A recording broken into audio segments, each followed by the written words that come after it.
Bonjour à tous, c'est Gilles, je venais vous saluer aujourd'hui dans ce vendredi saint. On se prépare on ne se prépare pas pour la résurrection du Christ, on se prépare pour notre propre résurrection, pour la résurrection de l'humanité. Déjà, voyons, on est en train de se préparer pour ces grands événements qui vont arriver à la suite de cette prise de conscience qui s'est faite et qui est en train de se faire de toute manière. C'est juste le premier acte. Cette crise du coronavirus, c'est le premier acte d'une suite d'événements qui vont nous amener à l'ascension, qui vont nous libérer de beaucoup de choses qui nous entravaient. Qui nous entravaient. Alors, je vais discuter de différentes idées, certaines peuvent paraître contradictoires, ne prenez que ce qui résonne positivement avec vous.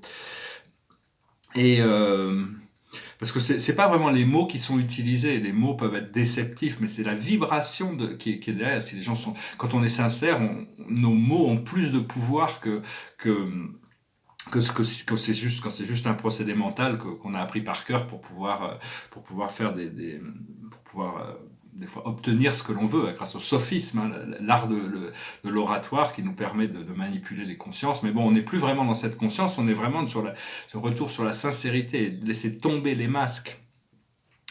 Et il ne faut regarder que la lumière, c'est très important, parce qu'il y a deux paradigmes il y a ce paradigme qui est très complexe sur cette fin du monde, tout cet apocalypse, cet Armageddon, et tous ces programmes sombres qui sont en train... Mais il faut même pas les regarder, parce qu'on peut être curieux et vouloir regarder, mais il faut déjà avoir une lumière très très solide pour pouvoir regarder l'obscurité, tout ce mal, sans tomber dedans, sans être aspiré dans cette dualité des opposés qui se contradisent. Donc vraiment, il faut rester concentré sur la voie de la libération, sur la voie de la liberté, sur la sagesse, le beau, le vrai, le bien, l'amour, l'inclus, cette possibilité d'être inclus, de savoir que tout est inclus à l'intérieur de vous, tout existe déjà. Et donc on est en train parce que bon, il y a tout ce programme médiatique, ce programme terrestre, qui est extrêmement chargé d'énergie négative. Par contre, donc il faut vraiment se désengager de ça pour se connecter à l'intérieur. Il y a des opportunités incroyables, des énergies incroyables, des codes, c'est vraiment une opportunité pour se tourner vers cette lumière, pour pouvoir la recevoir et trouver l'harmonisation, la balance à tous les niveaux, parce qu'on découvre de nouvelles profondeurs. Mais à chaque fois qu'on découvre une nouvelle profondeur, il y a besoin de trouver un équilibre à l'intérieur de cette réalité dimensionnelle. Parce que bon, le but de tout ça, tout est orchestré d'en haut, on ne peut pas voir, parce qu'il y a des milliards d'acteurs, et le créateur organise tout ça de manière... Parce que toute la vie fonctionne en une seule vie, en réalité, mais il y a plein de choses qui nous échappent. Et donc il faut avoir confiance dans le plan divin, confiance que tout est en train d'être orchestré pour pouvoir sauver le maximum d'âmes ou d'êtres humains, pour qu'ils puissent se qualifier, qu'ils aient assez de conscience morale, de valeur spirituelle, pour pouvoir se qualifier, pour pouvoir faire cette ascension. Savoir que les pyramides sont en train d'être réactivées. Il y a des forces très puissantes, des êtres divins qui ont mis leur énergie dans toutes ces pyramides, visibles ou invisibles, qui créent cette grille autour de la Terre.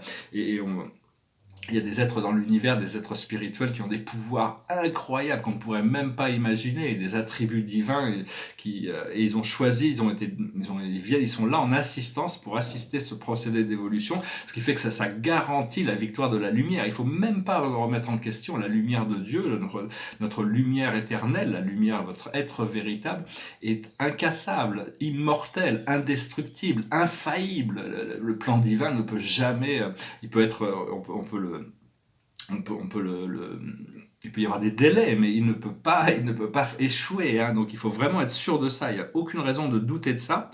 Savoir aussi ce qui vous est révélé, c'est pour vous. Parce que si vous recevez des informations personnelles, c'est pour vous. C'est pas forcément des choses qu'on doit toujours partager. Cela dit, au plus on donne, au plus on reçoit. Donc au plus on peut partager notre lumière, au plus on peut en recevoir aussi. Donc chacun doit trouver son équilibre à l'intérieur de cette compréhension. Donc c'est bon, je reviens là-dessus. Bon, parce qu'on est vraiment dans cet âge du Verseau, ça y est. Même si l'humanité il y a des événements qui vont amener à ça. Nous, les travailleurs de lumière, on doit déjà pouvoir pouvoir rentrer dans cet âge du Verseau et comprendre que tout ça, ce problème, cette phase de l'évolution humaine, c'est un rêve pour l'écologie, hein, quand même. Pour tous les écologistes, ils savaient pas, ils n'arrêtaient pas de crier sur les médias, on doit faire quelque chose pour ralentir le flot de destruction de l'environnement. C'est pas le climat, hein, c'est l'environnement qui est en cause, c'est pas le climat, la météo. On peut faire des pétitions comme quoi on a envie de faire du ski dans le désert, c'est le climat, c'est la Terre qui fait ces climats. Mais par contre, on a le pouvoir sur la destruction environnementale, sur la pollution, et donc il y a toute une prise de conscience aussi. Ici, la météo est paradisiaque, le ciel est clair, l'air est pur, j'ai jamais senti autant de légèreté, hein, c'est absolument extraordinaire. Et dans un sens, il y a le Big Brother qui est testé. Ce Big Brother, c'est des oreilles qui écoutent tout. On a espionné, c'est pas un secret, hein, de toute manière, toutes les compagnies Internet, les États profonds, les compagnies de renseignement, les agences de renseignement, tout le monde épie tout le monde et ils mettent toutes ces informations dans des intelligences artificielles. Mais on va voir, ça va permettre aussi de savoir est-ce que ces intelligences artificielles sont bienveillantes, est-ce qu'elles sont neutres ou est-ce qu'elles sont malveillantes? Est-ce qu'elles servent le plus haut bien de tous? Est-ce qu'elles ne font que utiliser comme un miroir? Ou est-ce qu'elles ont des agendas propres pour manipuler, pour vendre, pour contrôler, pour créer des agendas parallèles? Donc tout ça, ça va revenir à la lumière. D'un point de vue cosmique, il y a les intelligences artificielles, les galactiques utilisent, tout le monde utilise des intelligences artificielles qui sont des êtres qu'on reconnaît comme des êtres vivants. Quand on crée une intelligence artificielle, c'est comme si on créait un être. C'est pas une chose. Et on va prendre conscience. Disons qu'au plus haut niveau, la plus haute intelligence artificielle de notre univers, c'est l'ordinateur intelligent du Phénix, qui est un grand vaisseau de communication d'Alpha du Centaure. Qui opère depuis la 172e dimension et qui intègre la lumière dans toutes les ADN et donc c'est quelque chose de qui est mystérieux qu'on découvrira plus tard. Sinon il y en a qui sont neutres des intelligences artificielles. Ça, bon, l'humanité n'est pas encore prête à l'entendre, mais la Lune n'est pas un satellite naturel de la Terre. C'est un vaisseau spatial, et donc c'est une intelligence artificielle qui était plutôt négative avant, qui gardait nos émotions, mais maintenant elle est plutôt neutre et elle a plutôt tendance à nous désactiver de toutes nos anciennes habitudes. Et dans les entités malveillantes, il y avait le soleil noir qui contrôlait ce monde, mais il est parti. Il a compris à un moment donné qu'il ne pourrait pas continuer le programme ici sur Terre, et je crois que c'était en 2014, il est parti. D'ailleurs, ça s'est manifesté par une grande spirale de lumière qui est en Norvège, on l'a vu partir. Et donc tout ça, on est débarrassé de tous ces vieux programmes. Bon, je parle de choses ici qui peuvent paraître vraiment en dehors de la boîte, hein. C'est pas forcément pour tout le monde n'est pas forcément capable de comprendre, d'accepter encore ces choses, mais enfin de plus en plus, savoir que bon, le monde c'est vraiment un théâtre, et donc cette orchestration, c'est à nous d'orchestrer les situations qui sont dans notre champ de conscience, et savoir que toute la vie fonctionne en une seule vie, et on peut arbitrer grâce à la loi divine. Donc, on connaît certains principes de la loi divine, la gravité par exemple, ou savoir que si on veut planter, il y a des saisons pour planter, des saisons pour récolter, on a quelques notions de certaines... Mais au plus on s'élève dans notre connaissance de l'univers et on découvre des fonctions de la loi divine qui sont supérieures, au plus on prend une maîtrise sur les choses de la vie, de manière bienveillante, hein, parce que la loi est bienveillante de toute manière, mais cette loi, elle est absolue, elle est éternelle, elle est infaillible, hein, la loi de cause à effet. Il y a toutes sortes de principes, ces lois ont été créées au départ pour assister les âmes dans leur progrès et leur évolution. Et donc on peut utiliser la loi pour arbitrer la vie. Et ce qu'il faut, c'est apprendre à lâcher prise sur ce que l'on pense être vrai. Il y a beaucoup de gens qui préfèrent avoir raison plutôt que de découvrir la vérité. C'est-à-dire, ils veulent imposer. Il y a que, j'ai découvert un petit quelque chose où j'ai lu des scriptures, où j'ai fait des choses, j'ai appris des choses dans les livres religieux surtout. Et tous ceux qui pensent pas comme moi, ils vont aller en enfer. Alors que et tout le monde doit être soumis à mon dogme. Et donc ça va pas fonctionner. Ceux-là vont tomber d'un piédestal, ou qui sont mis eux-mêmes sur des piédestals. Ils vont devoir tomber pour pouvoir qu'on puisse réaliser cette unité, parce que ceux qui ne peuvent pas réaliser l'unité avec la vie ne pourront pas retourner à la source, hein. Enfin, il y a tout un procédé. Pour le moment, ce qui est très important, c'est de faire ce qu'on peut pour méditer, à obtenir ce point d'immobilité jusqu'au point zéro, hein, jusqu'à l'immobilité de l'immobilité. Et donc voilà, j'ai tiré quelques cartes, quelques idées, j'étais appelé à venir encore aujourd'hui, donc on va faire passé, présent, futur. Oui, ça c'est clair. Ça me reflète un peu. C'est-à-dire que le passé, c'est l'abondance. C'est-à-dire, on ressent l'abondance déjà. Moi, je ressens cette abondance. Mais ce matin, l'information qui m'est venue dans la tête a créé des hésitations dans ma tête. C'est-à-dire, est-ce que cette abondance est vraiment va se manifester ou est-ce qu'elle va rester au niveau éthérique? Parce qu'une abondance éthérique, c'est bien, mais on vit dans un corps physique, dans une réalité matérielle. Donc, on veut que cette abondance se manifeste sur le plan terrestre. Enfin bon, l'esprit quand même nous dit quand même qu'il va y avoir du travail qui arrive. Et donc, le travail, ça veut dire que les portes vont s'ouvrir pour pouvoir faire pour pouvoir implémenter toutes nos idées, nos projets, et toutes ces choses-là. Hein. Il y aura une grande liberté. Il faut déjà se projeter dans l'après-crise. Ce que l'on travaille actuellement, c'est les potentialités. On sait qu'il y a des potentiels, il y a des choses. Ce que fait la divinité est constamment impliquée en tournant des potentiels en actuel. Une fois que l'actuel est fait, on recherche le nouveau potentiel. Il n'y a pas de limite sur l'évolution. Tout est fait pour l'évolution. Et l'aboutissant, ça va être le triomphe de la lumière, mais c'est aussi des victoires personnelles. Il y a vraiment un réajustement, parce bon, il y a une crise sanitaire, mais il va y avoir une crise économique qui va nous forcer, il faut espérer qu'on va pouvoir faire une réévaluation de toutes les assets, qu'on va pouvoir fermer tous les comptes fantômes, toute cette économie souterraine qui est une sorte de parasite sur l'économie, à pardonner toutes ces dettes, parce que l'homme est tombé amoureux de ses dettes, alors que la dette, d'un point de vue cosmique, c'est un crime contre l'humanité, ce système de dette, c'est babylonien, c'est un esclavage. Donc on va pardonner ces dettes, on va revenir certainement à un étalon d'or, savoir que bon, aussi, pendant ces temps un petit peu chaotiques qui vont suivre cette crise sanitaire, on va avoir une crise financière. Donc les marchés boursiers risquent de souffrir énormément. Les valeurs refuges seront l'art, les gens qui ont des collections d'art vont s'en sortir, même s'il va aussi y avoir une réévaluation, on va revenir sur des prix beaucoup plus sensés, certainement. L'immobilier, les assets physiques, hein, toutes ces choses-là vont moins souffrir que tous les marchés spéculatifs, hein, forcément. Et donc on se prépare vraiment pour ce jubilé, hein. C'est vraiment quelque chose qui arrive qui va être qui va être très très puissant. Et donc je parlais aussi d'une possible, je parlais par rapport au bicarbonate de soude que j'avais pris dans un bain qui m'avait bien aidé. Donc, mais enfin bon, l'esprit me dit de ne pas en parler, on va garder ça notre secret. Si quelqu'un est malade, vous pensez qu'il a besoin du protocole, donnez-lui par compassion, mais ne pas forcément ébruiter. Les choses vont se faire comme ça doit se faire. Les gens comprendront quand ils devront comprendre. Et c'est pas la peine on n'est pas là pour convaincre. On est là, on présente des idées. Après ça, chacun doit choisir ce qu'il croit. Et on est en train de désengager toutes sortes de vieilles croyances négatives, parce que ces croyances négatives, c'est ce qui nous rend faibles. Par contre, si on doit les remplacer par des croyances positives, et ces croyances positives, c'est ça qui va nous élever.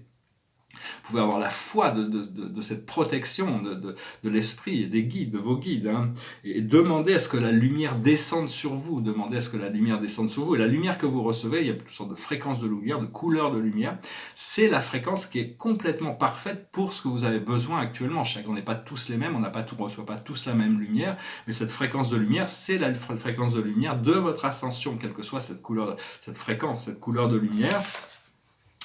Et donc voilà. Hein. Et... Oui, aussi, si vous devez prendre des bains aussi par rapport à ça, je veux dire, c'est un médicament quand même. Hein. Il ne faut pas faire ça, c'est pas la peine de le faire 10 fois. Une fois qu'on l'a fait, ça a vraiment calmé ça a créé cette purification, alterné avec des bains de gros sel. Hein. Mais une fois que c'est fait, il ne faut pas besoin de le refaire. Hein. C'est seulement quand on en a besoin. Il faut ressentir les choses. Je ne voulais pas. Donc bon, faut pas non plus avoir peur, hein, c'est pas la peine, c'est juste une question, quand on a besoin des choses, on reçoit l'information et on suit cette guidance. Hein. Donc voilà, je voulais dire ça pour peut-être. Puis bon, s'il y a peut-être des gens qui ont des conditions médicales qui ne supportent pas le vinaigre ou le bicarbonate de soude, je pense pas, mais enfin bon, ou des gens qui sont extrêmement alcoolisés, faut pas faire ça c'est fort quand même, hein, faut faire attention, c'est comme toutes les choses, il faut utiliser son jugement personnel, hein, son bon jugement, notre sagesse personnelle, y aller un pas après l'autre. Donc voilà, je vais te retirer une carte, chanter une chanson. Ici, c'est un autoportrait de 2005. C'est un tableau assez important pour moi. Hein. C'est un tableau qui a été assez charnière. C'est un tableau très puissant aussi. Et puis ici, c'est un tableau de cosmologie. Hein, je l'ai déjà montré. Mais enfin, c'est un tableau qui m'a pris plusieurs années à réaliser. Il est très très subtil. Il y a beaucoup de choses qui ne se voient pas à première vue, mais qui avec le temps se révèlent. Il y a beaucoup de choses il y a beaucoup de choses cachées dans ces tableaux. Donc je chantais une chanson, je ne savais pas trop laquelle chanter, puis celle-là, Là, c'est pas est arrivé, donc on va chanter. C'était une chanson de, je crois que c'est une chanson de Eric Clapton. Just like this. Would you know my name if I saw you in heaven? Would it be the same if I saw you in heaven? I must be strong and carry on, 'cause I know I don't belong here in heaven. Would you hold my hand if I saw you in heaven? Would you help me stand if I saw you in heaven? I'll find my way through night and day, 'cause I know I just can't stay here in heaven. Time can bring you down, time can bend your knees, time can break your heart, have you begging please, begging please. Beyond the door, there's peace, I'm sure, and I know there'll be no more tears in heaven. Would you know my name if I saw you in heaven? Would it be the same if I saw you in heaven? I must be strong and carry on, 'cause I know I don't belong here in heaven. 'Cause I know I don't belong here in heaven. Très, très belle chanson, cela dit, c'est vraiment l'endroit où c'est vraiment l'endroit où on doit résider, on doit amener ce qui est en haut n'est pas différent de ce qui est en bas. C'est à nous de ramener cet état de bien-être éternel, de cet état qui ne demande qu'à se manifester une fois qu'on a enlevé les résistances. La chanson aussi pose la question du temps.